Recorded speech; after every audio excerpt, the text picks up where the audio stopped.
It's stage 2 of the 100th anniversary Tour de Hongrie, and the weather conditions set to be potentially a bit challenging for the riders today. Relatively warm for the start in the city of Queen's Veszprém, built on the 7 hills, and a beautiful launching pad for the riders, 126 strong, heading out into a beautiful stage of racing. And Veszprém, absolutely gorgeous launching pad for the riders today.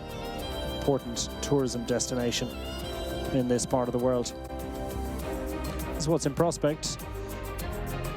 Second stage is furthest west in the landlocked nation of Central Europe, that is Hungary.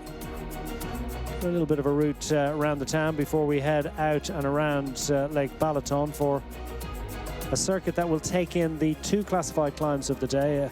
Second category climb preceded by a third cat climb. Then we go around the lake once more, out for a long loop in the flat plains on the southern shore of Lake Balaton, and then a final blast up towards Sjófok, one of the most important tourist destinations of this nation, and Lake Balaton, such an important hub of activity.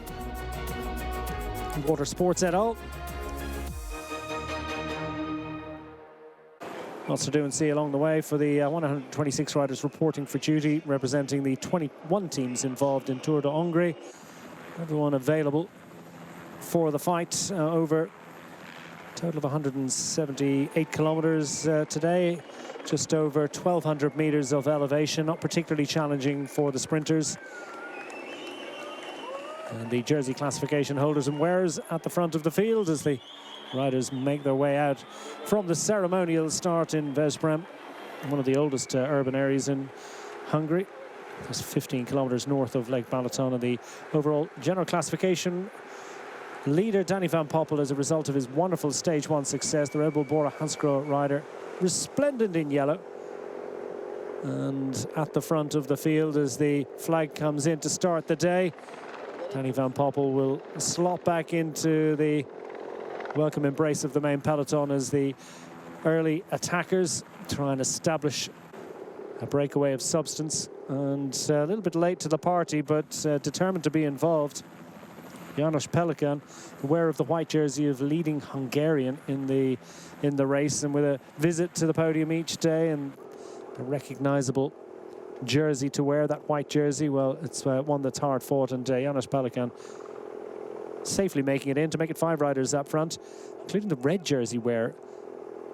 Good job done by Siebe de Weert, the Belgian, ever present in red for the last year and a bit, really, since he won that classification. And, well, not quite getting on. Bit of a chasse patate here for Hrenko, local man, finding himself not quite capable, or is he? Down to a minute and a half. It's a brave endeavor from Hrenko. Put a bit of time into the main peloton, but not sure he's going to be able to get on from there. And Lake Balaton's absolutely massive, not particularly deep actually. It's for most of it, it's just a few meters deep. So one of the main tourist attractions in Hungary, as you can see. The weather conditions, it's sunny and relatively warm for the riders in the early running. Some discussion about the winds picking up and potential for a little bit of rain at the back end. We'll see how that translates. First climb of the day, coming after less than 30 kilometers, and it's a little bit of a winch up to the line. De Weert wants to hang on to that red jersey. A little bit late to the sprint, but is he going to be able to find his way to the front as he's significantly challenged by Rosas? Siebe de Weert that managed that. Fine sprinting performance there by the climbers leader, Siebe de Weert, as we get another look at this. Starting the sprint third, but had plenty of fast twitch muscle fibers to recruit there. Maximum haul of points. Another 5 gained for Siebe de Weert in his bid for the red jersey. And some sensational sights and sounds out on the roads and in the skies today for Tour de Hongrie. That's Peter Bessenyi, the famous Red Bull acrobat flyer, Renko's bid for glory not quite paying off, just too late. His attack coming when the early break had established itself, and not quite able to vault across the considerable gulf between himself and the peloton. The second climb of the day, a Category 2 ascent. Several kilometers at, well, yeah, 5.5%. Grippy, challenging, but nice rhythm being set in that group up front with Rosas waiting. You can tell there's a little bit of heat on the back of his neck as he's waiting for the red jersey to make an appearance. And this time round, Creti, the Italian rider, tracking at the back. The Hungarian Pelican on the right-hand side in the white jersey. His main focus really is on those intermediate sprints, so he'll follow this one with interest, but no great investment. And it's this time round,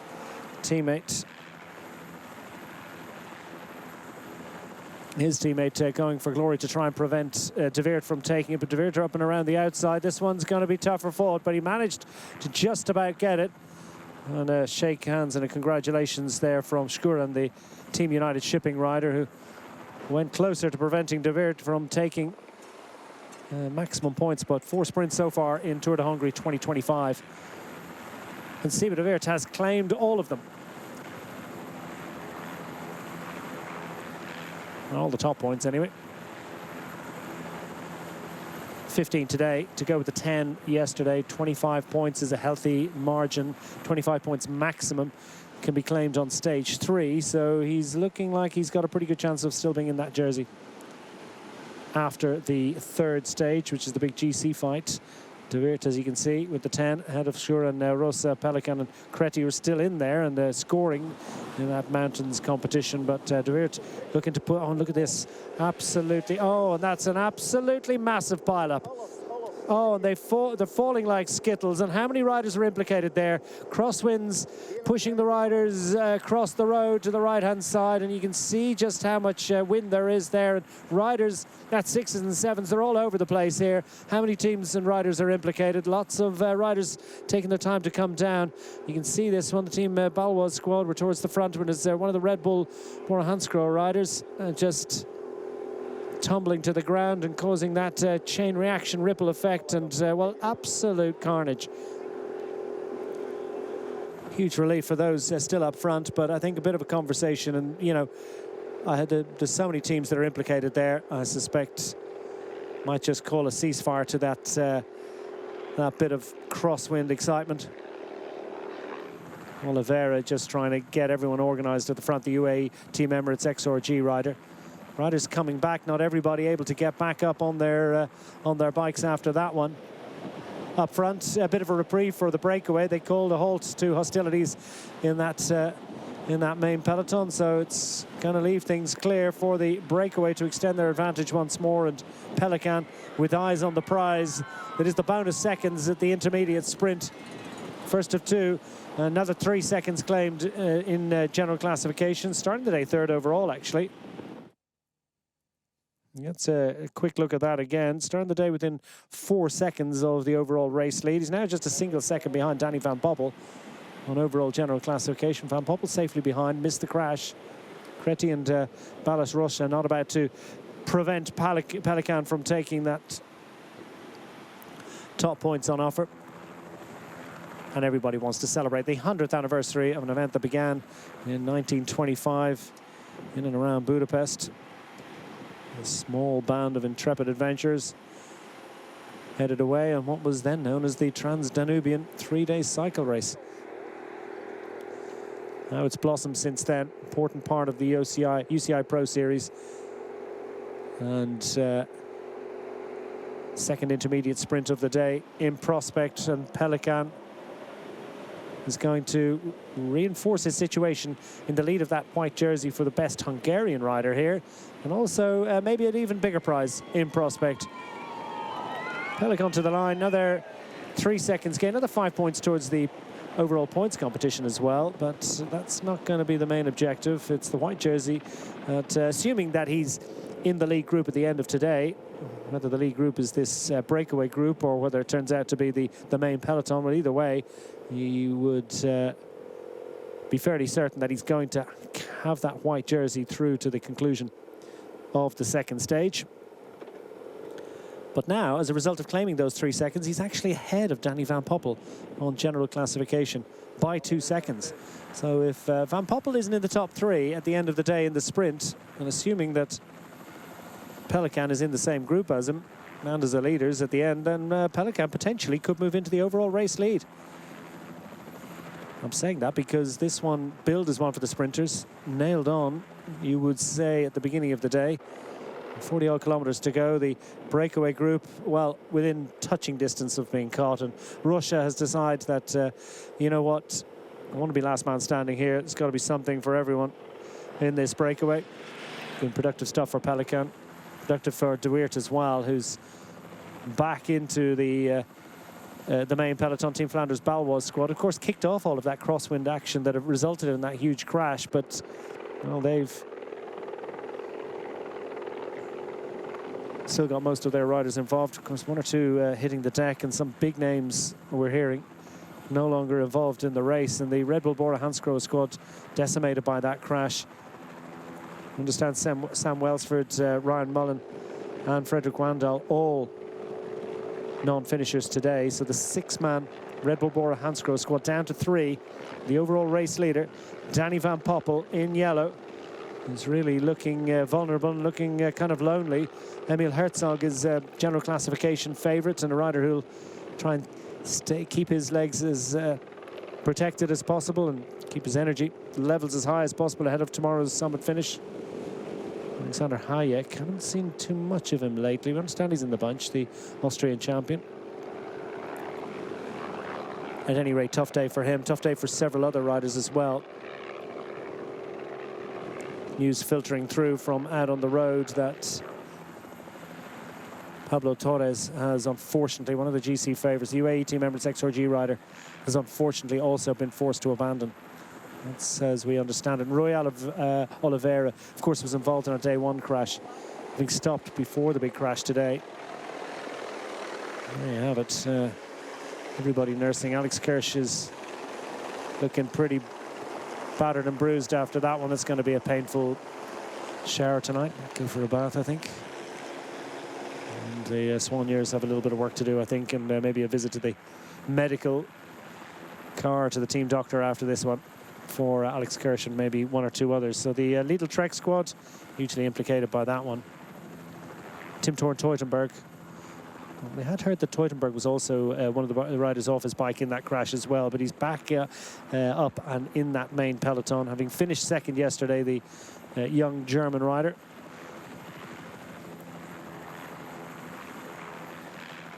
Fine track rider, of course, Tim Teutenberg, and from a well-known German cycling family.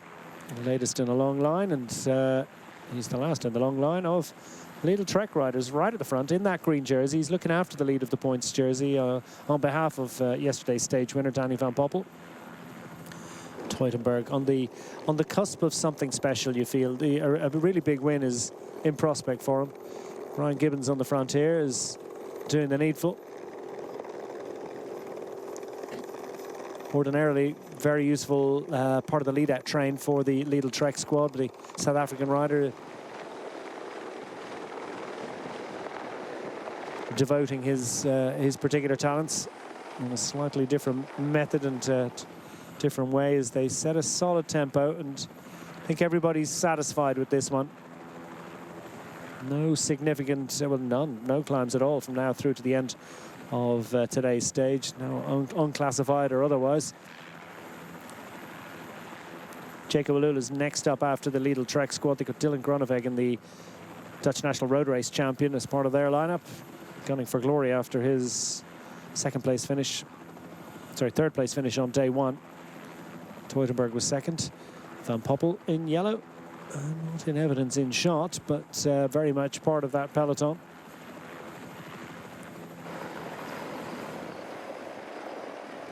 De Weert down the back of the peloton in the red jersey, just at the bottom of our shot. Team Flanders Balois squad just trying to pick their moment. Van Hemelen just behind De Weert at the moment, and of course they'll be looking to see what Jules Hesters can achieve. Wasn't able to infiltrate the group sprinting for glory on day one, but he'll try again.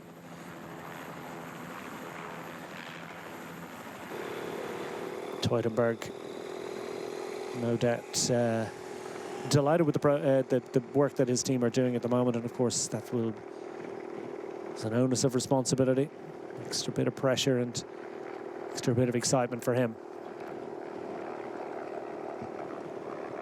So the rider's heading north back towards the lakeside edge, and it's with about 7 kilometers to go. They make a right turn, of which time things are certainly going to get serious, because potential for a little bit of crosswind action at that point, and of course we'll be deep inside the final 10 kilometers. The pace will be considerably ramped up from where we are now. Solid, steady, by no means easy tempo being set by Gibbons, but no question that this is going to be terribly demanding for many of the other sprinters in there. So the stage is set. Tim de Klerk and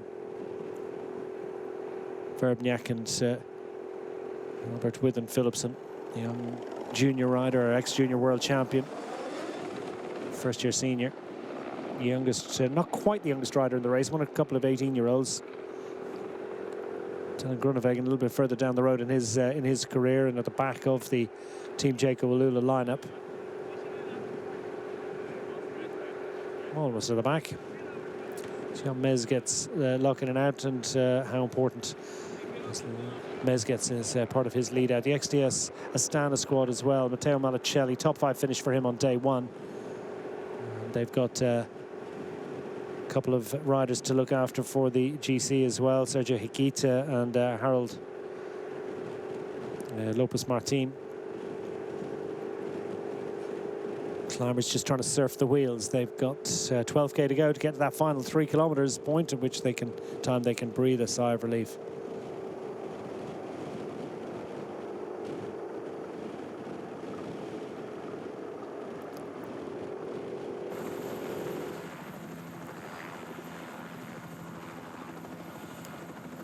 And the characteristic of the peloton at the moment, suggesting that the tempo isn't absolutely flat chat, nor indeed is the wind very favourable. A little bit of a headwind at this point, around about 20 kilometers per hour.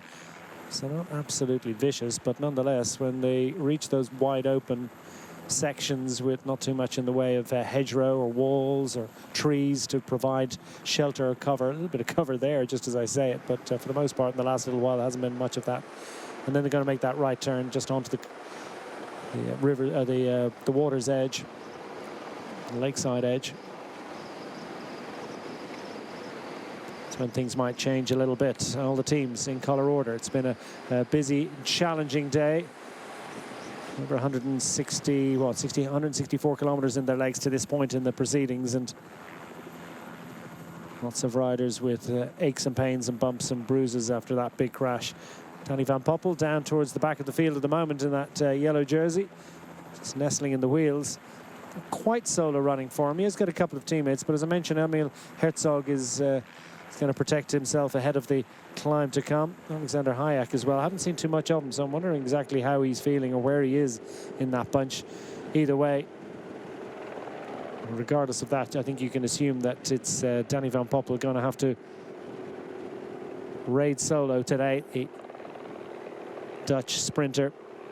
Of course, for much of his career, he's been focusing on trying to organize the options for others, create and conclude and set up the lead-out train for the lead sprinter. And of course, he's now the protected rider, but then not too much to protect him. So he's going to try and freelance and pick up on the lead-outs of other riders, of other teams.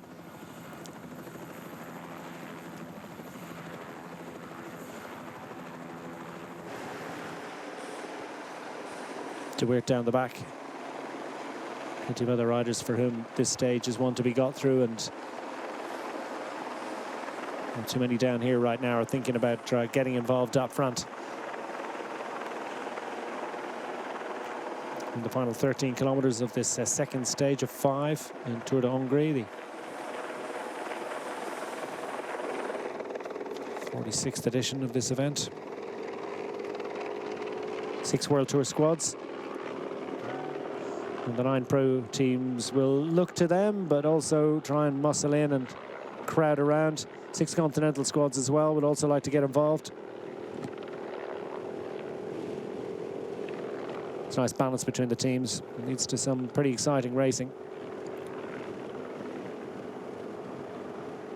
Enough World Tour teams to make it interesting, but not so many that they were going to dominate the smaller squads, or the squads with the slightly lesser representation or reputation.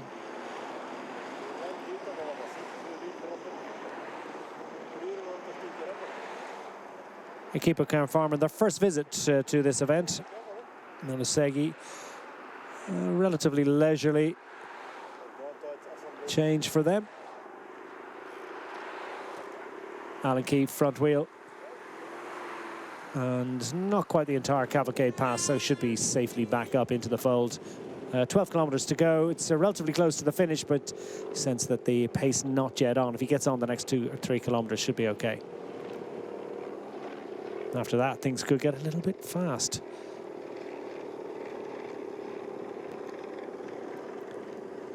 And everybody's satisfied with Lidl Trek's efforts to this point. Tim Thorne Teutenberg keen to see what he can achieve and whether he can finally mount the top step as a fully fledged professional. Some big victories last year, including, of course, the Paris-Roubaix Espoir. And some big international under-23 success.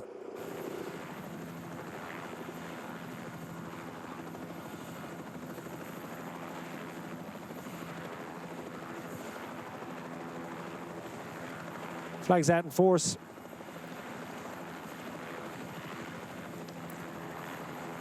And as you can see, it's pretty much block headwind at the moment. Not tornado headwind, but certainly a decent level.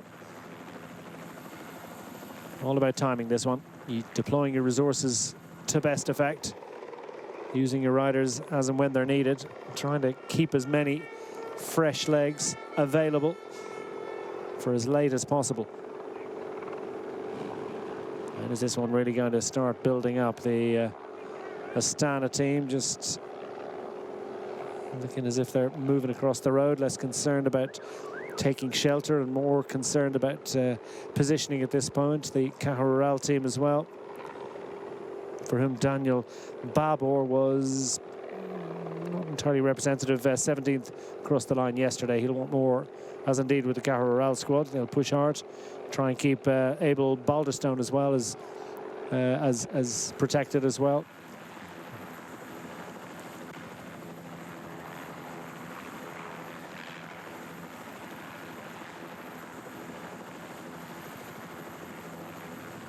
Little track to the left.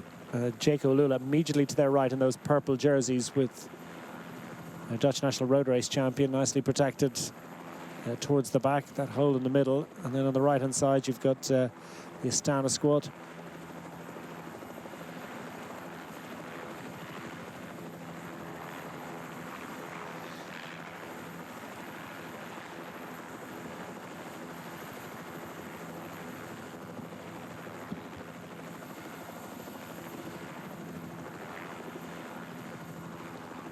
$10K to go.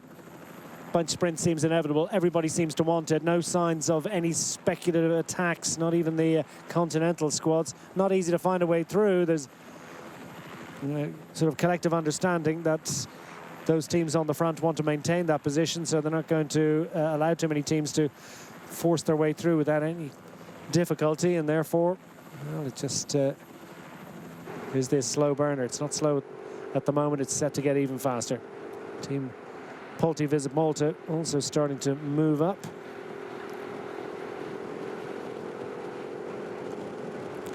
Manuel Peñalver is their favourite son. That's the team with the green sleeves, the white jerseys, the red shorts. Italian registered team with the Spanish sprinter Manuel Peñalver, who was 11th across the line yesterday. that top 10 that means so much. Cajaral, hard on the left-hand side of picture, Spanish registered team. Immediately to their right, as we look at the screen, the XTS Astana team. XTS Astana, Malicelli is quietly picking off some useful results, some significant results. So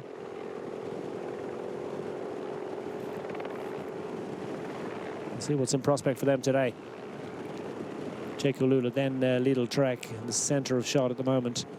Q36.5s moving up on the right-hand side of your picture, left-hand side of the road. Just a couple of riders at the moment available for the Q36.5 squad. For him, former European and Italian national road race champion Giacomo Nizzolo is eagerly hunting another important victory in his career.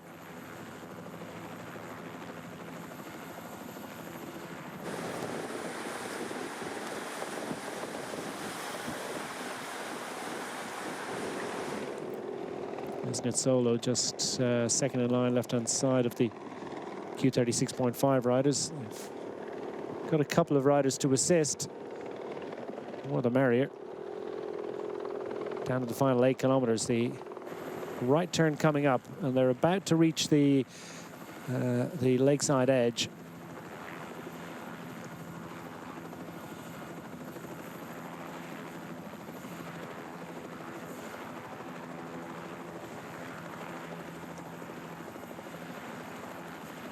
Kurt Farmer moving riders up on the left-hand side is indeed our team Unibet Titama Rockets. Davide Bomboy, 15th on stage 1. He'll want more. Jaco Lula changing plan a little bit. Decision to move across to the right-hand side of the road, left-hand side of picture. Crowding out the Astana riders immediately to their right. Lidl Trek opting to stay on the what's the right-hand side of your picture. Or are they? Are they going to change? And they're all jockeying for position. Significant change in the characteristic of the bunch as the watts pile on, and everybody wants to position themselves absolutely au point.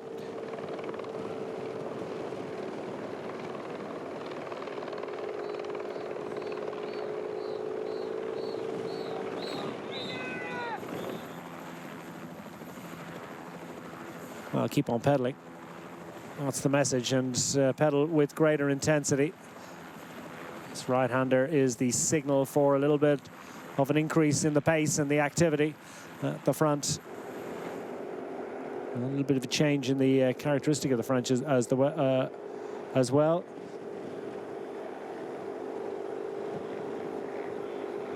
Nizzolo hard on the right-hand side of picture. Just coming up through the middle, and some interest being shown by Team United Shipping, the one of 3 local continental registered teams, looking to be present at some of the significant moments at this stage. Q36.5, a couple of other riders involved here. 6 and a bit to go. And the only significant impediment to their progress from here is an absolutely ramrod straight run in, apart from, with just a smidgen over a kilometre to go, there's a little left and a right flick, a little sort of chicane. And taking command into and out of that is going to be significant. It's far enough from the line that you still need plenty of lead out, not quite like that right-hander on day 1 that allowed Danny Van Poppel to open up a several bike length advantage, and that was enough indeed for him to carry all the way to the line from there. This one is a little bit further out, but also it's an important destination point for a lot of riders in this peloton. They'll want to make sure that they have their teammates around them, they have their sprinter in prime position, that they're not going to be crowded out and swamped by some of the other teams. Team United Shipping now, plenty of riders on the front in the UAE squad right there as well. Black sleeves, white jerseys. First time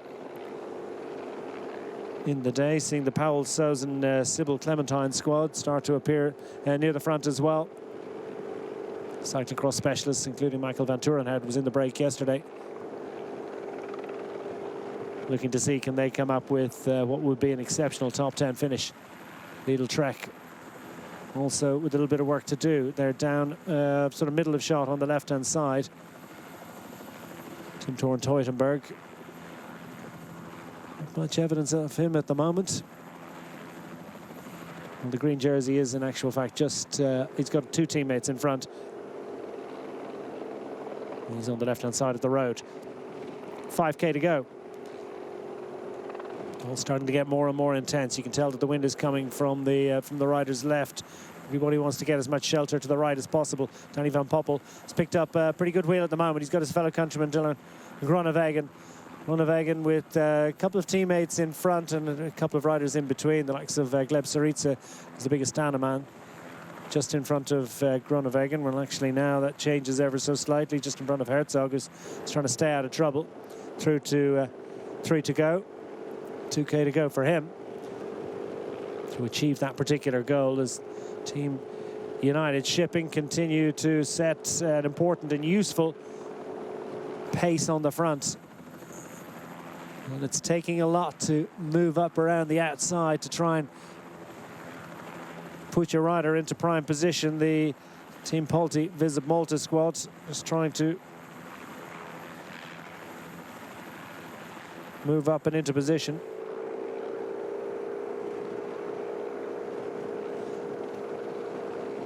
UAE now trying to move up, move their riders up. It's Tim de Klerk on the front for the Lidl Trek squad. There's a little anxious look over his shoulder to see where the green jersey Tim Teutenberg is. Juan Sebastian Milano has teammates in front of him, but with still 5 kilometers to go, well, you need more than just a couple. You need a little bit of luck to go with this as well.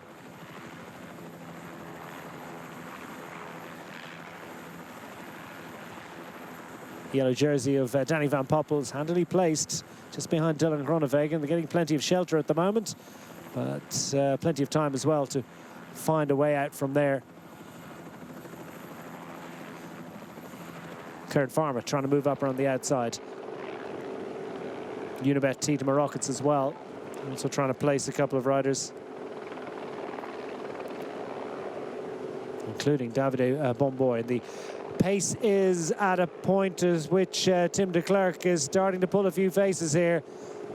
Starting to get painful just on his wheel. It's Luke Durbridge at the head of the Team Jaco Alula train. UAE Team Emirates XRG will be satisfied with the situation at the moment, having lost a couple of riders today, including their GC favourites. It's all in for Juan Sebastian Milano. 13th across the line yesterday. The UAE man will be looking for an improvement. Danny van Poppel tries to squeeze through a gap. Gap instantly shut. He's got to try and find another way. Dylan Groenewegen up into the top 6 or 7 riders at the moment, and everybody wants to make sure that they're in prime position with 1 kilometre to go when we reach that chicane. Team Flanders Baloise on the left-hand side of your picture, trying to move up the outside. Jules Hester's their preferred option for the sprint, and it's all getting pretty intense and pretty fast and pretty difficult to stay up there for any length of time. Numbers of riders absolutely key here, and Team Jaco Alula looking pretty strong. They've got 2, maybe to make that 3 in front of Dylan Groenewegen. Just need to move a rider across. Elmer Reinders just slots in at the front. Final lead-out man at the moment for Dylan Groenewegen is Luca Mezgets. Will that prevail all the way to the line? So much can change in this final 1,700 meters. That's an absolute massive charge down to this chicane that will take us under the kite and into the final 1,000 meters. Jaco Alula command, but so much movement behind them.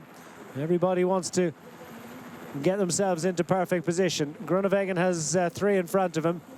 He's also got on his tail Brutto Messo, emerging sprint talent for the Bahrain Victoria squad. Through the left-hander of this S-bend, Groenewegen with Brutto Messo, and then you've got Syriza and Danny van Poppel in fine and prime position on the coattails of the Jaco Alula lead-out train. Have they got enough resource to carry it all the way to the line from here? Well, they've got 3 riders in front of Dylan Groenewegen, Brutto Messo and Gleb Syriza side by side looking for the big wheel. will take them to glory today. And Juan Sebastian Milano trying to move up and be moved up on the tail of the Jaco Alulas. Syriza on the right-hand side, he's in the wind a lot and going to try and power up and onto the tail and trying to present Malucelli into a fine position as we come to the final 300 meters. Mez gets in prime position and he's launching and ready to spring Dylan Groenewegen into action. Groenewegen go to the line here. Danny van Poppel in yellow trying to come up and over Groenewegen. Here comes Tim Toorn-Teutenberg as well. Tim Toorn-Teutenberg around the outside, Van Poppel in the middle, and it's Groenewegen. Little shake of the head from Groenewegen. That'll go to the photograph. Looked like Danny van Poppel might just have had enough to get up and over him, but an absolute blanket finish for the second day in succession, and that was a sensational conclusion to the day and another glorious performance. And it's a clap on the hands and a celebration and congratulations from Dylan Groenewegen to Danny van Poppel, who gets the glory.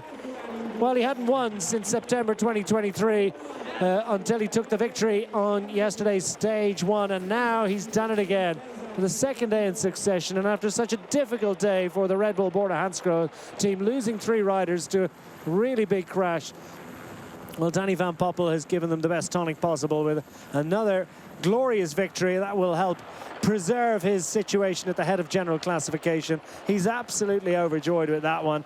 It was a perfectly judged effort. He didn't have much in the way of assistance from teammates, but nonetheless, he knew how to find the right wheel at the right time. And well, as we review the final kilometre, Danny van Poppel in perfect position.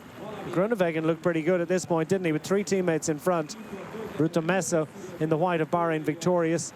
He's getting into a little bit of a barging match with Gleb Syriza of the Astana squad. And Danny van Poppel in some ways profiting from that, getting plenty of shelter from the 2 riders in front. Milano looking good at the moment on the tail of the yellow jersey. May have thought things were looking up for him. Syriza tries to set up Malucelli, the Astana duo.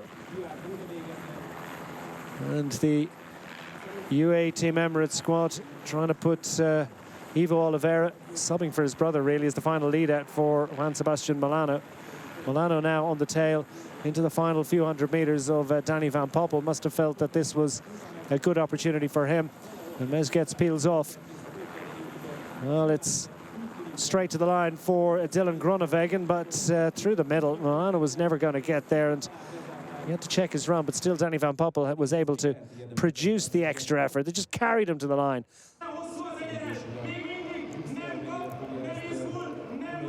Well, it was an absolutely beautiful lead out from the Jaco Alulas squad, and Dylan Groenewegen, I think, will be cursing the wind really a little bit and maybe just feeling he might have launched just a moment earlier. Well, very close, but no doubt about it. Half a wheel the distance for Danny van Poppel to take a second successive victory. Massive win in his career, beating some big-name sprinters. And Tim Toorn-Teutenberg, same riders in the top 3 as day one. Milano frustrated. Danny van Poppel elated. Good effort too from Kopecki of the Team Novo Nordisk squad, getting up for 4th on the day. There's the photo. Little to choose between them. Van Poppel 2 wins. Groenewegen still waiting for his first win of 2025. As indeed is Tim Toorn-Teutenberg. It's coming soon, you feel, for both those riders, but Van Poppel has made this a great visit to Hungary for him after a difficult day for the team. So it's Van Poppel from Groenewegen, Teutenberg, and the rest of the top 10.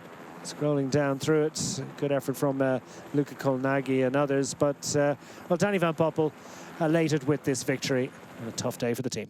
Danny van Poppel, congratulations, the second victory, but I guess it's a bittersweet day for the team. You lost half of your team, so what are the emotions right now? Yeah, of course, I just hear one guy went away with the helicopter, so that's really a pity. What you say, it's a mixed feelings, but yeah. Good recovery to my teammates, but we have to go on. And super happy with the win, actually. I kept calm, really calm, and we just gave it a go after this crash, of course, and I beat Dylan quite proper, and that was quite cool because yeah, he's a top sprinter, and yeah, I'm really surprised actually. Quite cool indeed. Second successive win for Danny Van Poppel. Maybe the best of his career, certainly right up there with his Vuelta stage win from 2015. And he gets the glassware, a couple of jerseys to wear as well. He's the 8-second lead over Janos Pelikan, the local man. Groenewegen in third place. We're going to see a radical revision of that general classification after stage 3, which is, of course, the big GC fight up onto the Kekesteto climb. Another day in yellow and prospect for Danny Van Poppel. He'll look forward to that on day 3 of the 5-stage Tour de Hongrie. Van Poppel has a handy lead in the points classification. Narrow enough, really, between himself, Groenewegen, Teutenberg and the rest. But he'll hand that jersey over to Groenewegen, I think, for tomorrow's 3rd stage, as he spends a day in yellow. And Siebe de Weert, maximum haul of points so far from his first 2 visits to the breakaway in that battle for the mountains classification. He's looking forward to wearing red again on the big day. And it is stage 3, and de Weert is in fine breakaway form for the Team Flanders Balois squad.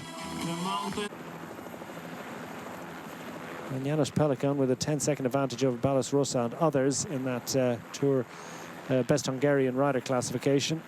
Will he hang on to white into day 3 and beyond?